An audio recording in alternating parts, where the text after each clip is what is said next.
আখৰবোৰ, মেছেজবোৰ, ধেমালিবোৰ, হেঁপাহবোৰ, ধূলিবোৰ, মেঘবোৰ, পখিলাবোৰ, সুৰবোৰ, সপোনবোৰ, অভিমানবোৰ, বতাহবোৰ, উশাহবোৰ, ফুলবোৰ, আন্ধাৰবোৰ, পোহৰবোৰ, সকলো মিলি যেতিয়া এখন মাত্ৰ মৰমৰ পৃথিৱী হয়, তেতিয়া মাত্ৰ এটোপাল চকুপানী ওলায় এখন আকাশৰ।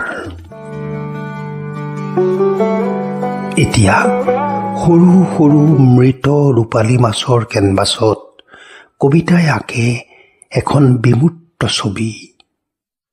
কাষত সদায়েই থাকিম বুলি একেবাৰে গুচি যোৱা প্ৰেম, নাথাকিলে মৰিয়েই যাম বুলি ধুনীয়াকৈ জীয়াই থকা প্ৰেম, অতীতৰ সমাধিবোৰ, বৰ্তমানৰ আশাবোৰ, ভৱিষ্যতৰ কল্পনাবোৰ, সকলো সেই ৰাতিৰ কেতেকী, দিনৰ জিলি, জীৱনৰ ছবি।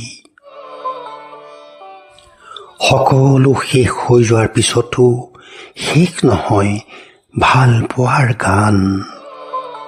শিৰাত, স্নায়ুত, শৰীৰত, খোজত মাথো ভাল পোৱাৰ ছন্দ।